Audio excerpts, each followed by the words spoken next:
সম্মানিত দর্শক বন্ধুগণ, আমার পাশে যে মুরব্বীকে দেখতে পাচ্ছেন উনি চট্টগ্রাম থেকে আসছেন। পরিবারকে ভালো রাখবার প্রয়োজনে সারাটা জীবন যুদ্ধ করেছেন, এখনও যুদ্ধের ময়দানে আছেন।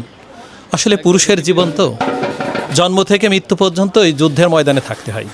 হয়তোবা ইনার জন্য ঠিক তেমনটাই হচ্ছে। উনি আমার কাছে মেশিন গ্রহণ করতে আসছেন, কতটা আত্মবিশ্বাস নিয়ে আসছেন তা হয়তো আপনারা বিবেকের কাছে প্রশ্ন রাখলে বুঝতে পারবেন। আমার প্রতি কেন এত আত্মবিশ্বাস উনি হৃদয়ে ধারণ করতে পেরেছেন সেই সব বিষয় নিয়ে আমি জানব। আসসালামু আলাইকুম। ওয়ালাইকুম সালাম। আপনি ভালো আছেন? ইনশাল্লাহ।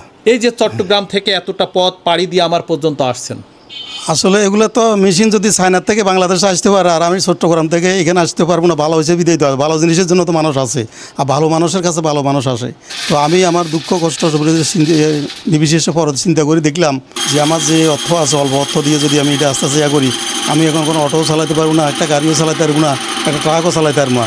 এটা আমি ঘরের ভিতরে থাকিয়া মোটামুটি যা আসে আমি এটা দিয়ে আমার পরিবারকে আল্লাহকে চালাবো।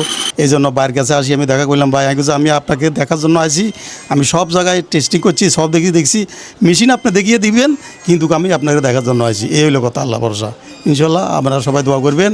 এটা নিয়ে মোটামুটি আপনারা ভবিষ্যতের একটা আশা ভরসা করতে পারবেন, এটুকু আমি আশা রাখি। আমরা এখানে সম্পূর্ণ হলুদ মরিচ ভাঙ্গিয়া দেখছি। ইনশাল্লাহ সবাই দোয়া করবেন আমার জন্য। ধন্যবাদ। বন্ধুগণ, আমি ভিডিওতে একটি কথা বলি যে অন্যের চোখে দেখা আর নিজের চোখে দেখা অবশ্যই ব্যবধান আকাশ পাতাল।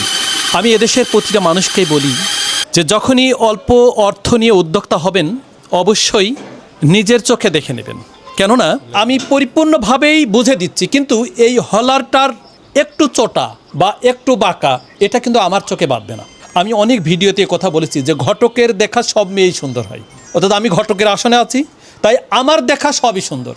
এই জন্য অর্থ সংকটপূর্ণ মানুষ বা অল্প অর্থের মালিক যারা, তাদের কাছে এই অর্থটাও অনেক অর্থ। আমার কাছে বিলাসিতা, আপনার কাছে জীবন ধারণের বা জীবনযুদ্ধে টিকে থাকার লড়াই।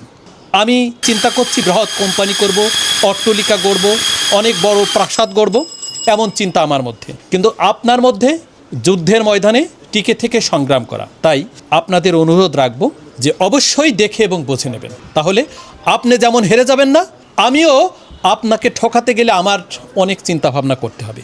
তাই দর্শক বন্ধুগণ, এদেশের প্রতিটা মানুষ সচেতন হোক, প্রতিটা মানুষ নিজের জায়গা থেকে বুঝে নেওয়া শিখে যাক, এই প্রত্যাশা রেখেই আল্লাহ সুবহানাহু ওয়া তাআলার দরবারে শুকরিয়া জ্ঞাপন করি। এই মানুষটার জন্য দোয়া চেয়ে আজকের মতো বিদায় নিচ্ছি। দেখা হবে অন্য কোনো ভিডিওতে। আসসালামু আলাইকুম ওয়া রাহমাতুল্লাহি ওয়া বারাকাতুহু।